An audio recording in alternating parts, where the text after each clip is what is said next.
Welcome back to this series on discussion of GS-1 paper of Civil Services Mains 2022. And we were seeing that history part in the previous video. And in that we had discussed the 10 markers, that is question number 1, question number 2 and question number 3. In this particular video, we are going to discuss about the 15 markers as part of the history section. And when you look at these questions, question number 11, question number 12 and question number 13, these are again history questions. And when we look at this, the political and administrative reorganization of states and territories has been a continuous ongoing process since mid-19th century. Discuss with certain examples.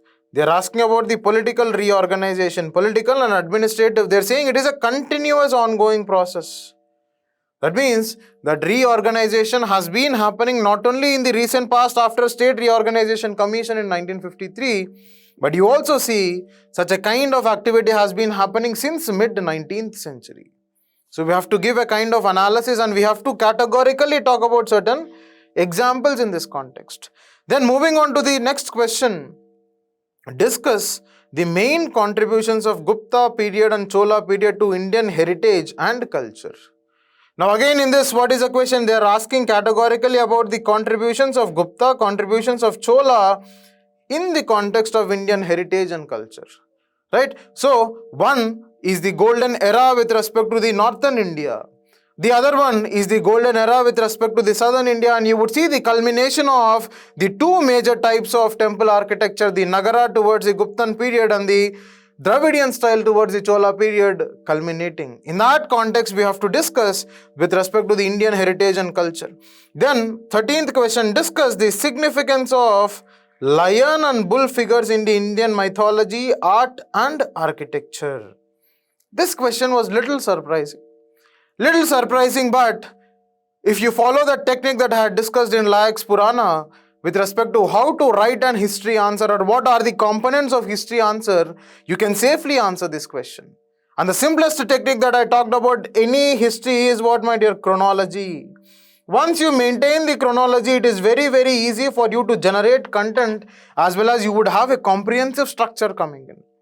Because when you look at this significance of lion, significance of bull across the chronology, maybe during prehistory, during the IVC, during or the proto-history or the ancient times. Right? Because they are talking about the mythology, art and architecture. The time period that you see, it is very, very easy to answer if you are able to demarcate into various time periods. Right? Now let's look at the answers corresponding to each of this question. And when you look at this first question, that it is asking about the political and administrative. The political and administrative reorganization has been a continuous ongoing process. This continuous ongoing process since mid-19th century. Discuss with examples. Now here what happens, we have to talk about that this is one form of regionalistic tendencies that have been manifested in the modern times. And when you look at this, the vested interest and the regionalistic tendencies have resulted in such a reorganization. That's what we were discussing. And that is the basis for the state reorganization that is generally observed. Right? Then moving on with respect to the body, we write the pre-independence India and the political reorganization. The pre-independence India and the political reorganization. When you look at the pre-independence India political organization, you would see that the formation of Ajmer, Merwar and Kerkeri province of 1870 and also the satellite states in 1860s at Anglo-Sikh War. Yeah, that is one classic example that it has started then. And it is a continuous ongoing process. That means it happened pre-independence also. It happened pre-independence. And not only that, it is talking about the political and administrative reorganization. And when we talk about this political and administrative reorganization pre-independence, once we talked about the political organization, then we talk about the administrative reorganization. That means on the basis of the political cause, there is reorganization happening. On the basis of administrative convenience and administrative cause, there is reorganization happening. And one such example is Awadh state annexation 1856. Then partition of Bengal, then formation of Assam province in 1912. Right? Then apart from this, as it says that it is an ongoing process, that means pre-independence, and also that this process has been undergoing even in post-independence. And from there it also continues. This is what is the meaning, that it is an ongoing process. And when you look at this post-independence, so first is pre-independence plus political, second pre-independence plus administrative, and in this the third post-independence and the political reason. And when you look at the political reason, one, formation of AP, Andhra Pradesh, the first state, right? The formation of Kerala from Travancore. Then apart from that, the post-independence and the administrative reason. Administrative reason, the appointment of state reorganization committee, then or commission, then Uttarakhand, formation of Uttarakhand, formation of Jharkhand, formation of Chhattisgarh, all these are being formed. And here we see that India is continuously reorganizing itself to meet the suitable contemporary needs. Right? To meet the suitable contemporary needs. And because of such continuous reorganization process, we can say that one particular menace that can be seen is promotion of regionalistic tendencies. There can be a snowball effect that can be seen in the context of these tendencies, where you would find that there is a continuous demand for such reorganization, there is a continuous demand for such kind of regionalistic tendencies to be upheld. That is what is this asking about, right? Next, moving on to the next question, because this is again a question that is mixed with respect to your post-independence part as well as the post-independence part as well as the normal, the British India or the pre-independence. Now, 12th question. Now, when you talk about the 12th question, it is asking about that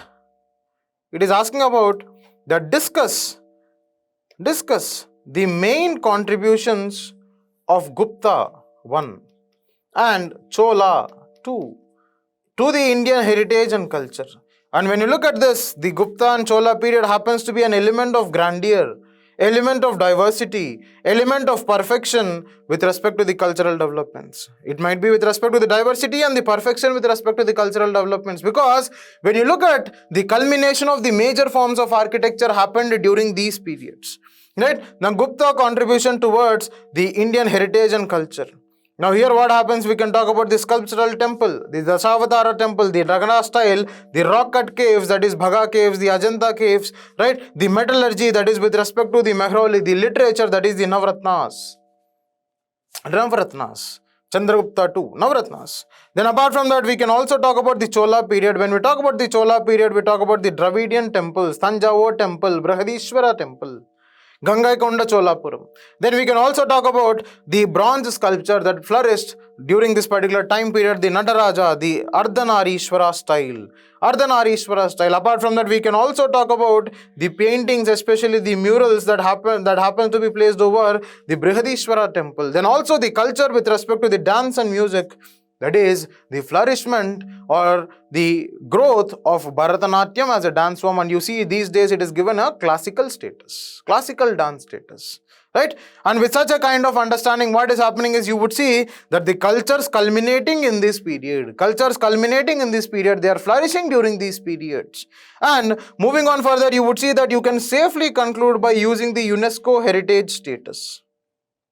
Because as discussed in Purana, as discussed in Likes Purana, that components of history, we were discussing that one aspect with respect to conclusion is what is the current relevance. What is the current relevance of such an event that occurred in the history? Now, when you are able to evaluate that current relevance that happened with respect to the history, it becomes very, very dynamic, because you know that history, again, you feel that it is a static subject. It is a static subject. Right? So, moving on further with respect to the 13th question, which is again 15 marker and in the context of history. It is asking about that discuss the significance of lion and bull figures. Discuss the significance of lion and bull figures in Indian mythology, art and architecture. In Indian mythology, art and architecture, this is what it is asking. And when you talk about the introduction, we can say that animals in the history, in the context of Indian history, they had a lot of spiritual as well as aesthetic significance. It had a lot of spiritual as well as aesthetic significance, as we know that we come across our daily life. We come across the daily life. For example, when you talk about the vahanas in the temples that you see, vahanas of different deities that you see, that they are nothing but the animals which are considered, they have the aesthetic sense, they have the spiritual sense, they are revered. That is what is the understanding, that is what is the context of the question. And apart from that, when you look at the significance of bull figure, the IVC had humped bull seals. Then Nandi happens to be sacred bull in the temple, which happens to be Vahana, which is considered as Vahana. Then also, bull in the Ashokan period happens to be one of those animals which are present in the Ashokan period. Right? Then during Shatavahana period, it is mentioned in the Gata Saptasati. Then Gupta period, the Ramapur bull, the Lepakshi and Nandi, Vijayanagara period. Lepakshi Nandi, that is during the Vijayanagara period, right? So this is the significance with respect to the mythology, art and architecture. And apart from that, when you look at the lion figure, it is again the vehicle. It is again the vehicle of goddess, right? Then Simhadwara with respect to the lion carvings in the temple. Then Mauryan lion capital. So what are all this indicating? This is all indicating that the life or the animals have been the part and parcel of with respect to the mythology, with respect to the stories, with respect to the art, with respect to the culture, with respect to the architecture. That is what is the question asking about. And we can categorically segregate with respect to the lions as well as the bull figures. And here we have talked about their corresponding significance. So we can end it, both bull and lion have inalienable role. They have both inalienable role in the Indian religion as well as the cultural symbols. For example, the emblem of India. When you look at the emblem of India, again it is a lion figure which is taken from your Ashokan pillar. Are we understanding, right? So this is with respect to these questions that were asked as part of the history, that is a 15 marker. Just to sum it up, some important components that we need to certainly remember when we are writing an history answer. First, follow the chronology.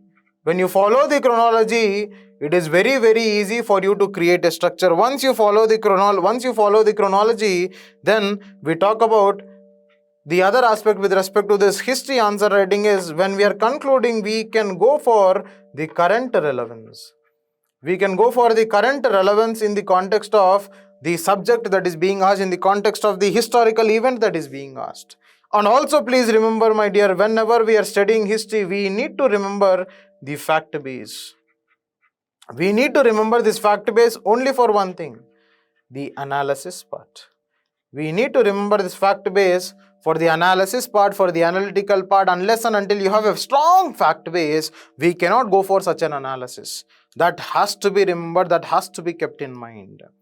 Right? So that is with respect to the chronology, that is with respect to the current relevance, that is with respect to the fact base. Now these are the major components of the history, and we have to certainly categorically mention the years of the event, which is very, very important. It adds value. It substantiates the point. That is what is the basic consideration whenever you are writing a history answer, for the reason that history is all about the time period, is all about the chronology. Right? Is this clear? Okay. So we'll come up with more of such videos on the previous year questions, discussions as part of Lax Purana, which is going on a subject basis. And also this particular recent year, that is 2022 mains examination question paper, is being discussed. We have already done GS3, right? Some parts of GS3 will be done, and also GS2 will be further done. Thank you.